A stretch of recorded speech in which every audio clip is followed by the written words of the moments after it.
The Lord be with you. A reading from the Holy Gospel according to Mark.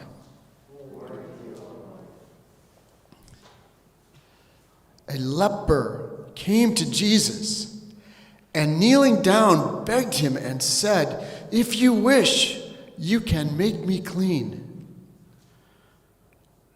Moved with pity, he stretched out his hand, touched him, and said to him, "I do will it.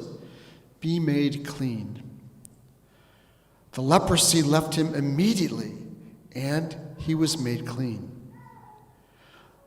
Then, warning him sternly, he dismissed him at once. He said to him, "See that you tell no one anything, but go, show yourself to the priest, and offer for your cleansing what Moses prescribed. That will be proof for them." The man went away and began to publicize the whole matter. He spread the report abroad so that it was impossible for Jesus to enter a town openly. He remained outside in deserted places, and people kept coming to him from everywhere. The Gospel of the Lord.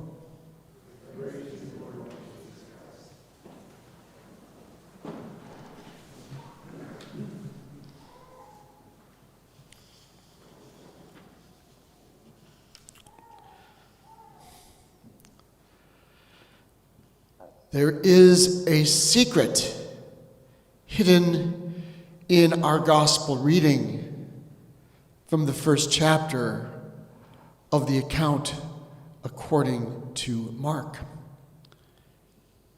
And it is one of many secrets that we find, not only in the first, but also the fourth and the fifth and the eighth chapters, if not other places as well. It is a secret that is related to the concealment of Jesus' true mission and the kind of Messiah that he was going to be. And this pattern of concealment was first identified in 1901 by William Reed.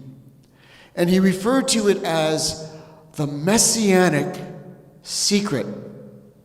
The Messianic secret. The tendency of Jesus in Mark's gospel to conceal his true nature. The example we just heard. After the healing of the leper, Jesus says, "See that you tell no one anything." Jesus was concealing the true nature of his mission and his ministry. Why is this important for us today?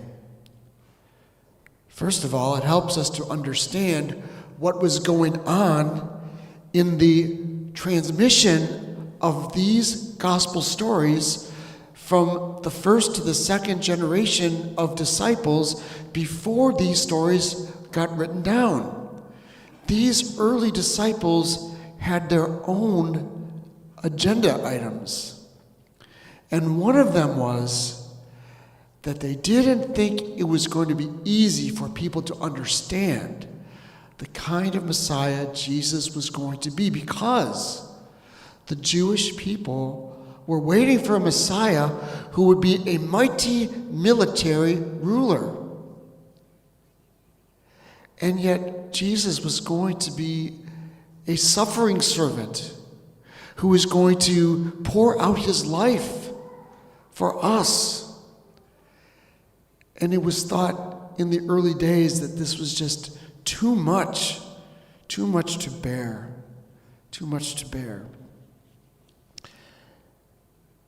And so we have the Messianic secret.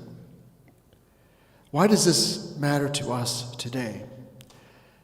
Well, it helps us understand that we are not very much different from those very first disciples. Think of the first person who believed in Jesus Christ, but who never physically witnessed Jesus Christ. The first person to believe in Jesus, not because of what he or she saw or heard or experienced, but on the testimony of others. And we are exactly like those people, because we have come to believe not because of what we have directly perceived, but rather on the testimony of others.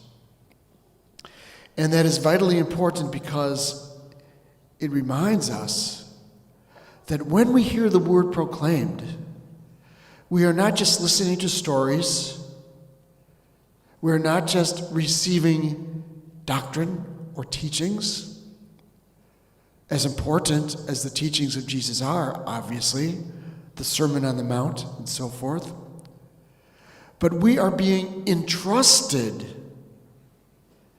with the good news so that we, just like those early disciples, those very first disciples, so that we in turn can pass it along from generation to generation to generation.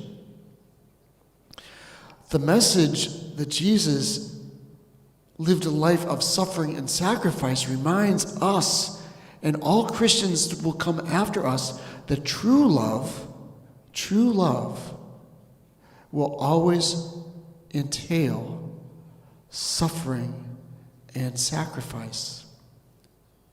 And that is a legacy that we gift future generations, not only by our words, but also by our actions, and by the values to which we give witness in the way in which we live our lives. In our parish school of religion, we have a program called Presidium, in which we try to instruct the young people of our parish in how to keep themselves safe in any and all circumstances. And one of the things we teach them is the difference between good secrets and bad secrets, because there's such a thing as a bad secret when somebody tells you to stay quiet about something that's very bad. And yet, there can also be good secrets. For instance, secret about a surprise birthday party or something like that. And so we know that there are good secrets, but as far as our faith is concerned, we should never keep our faith a secret, because it's up to us to pass that faith along to those who will come after us.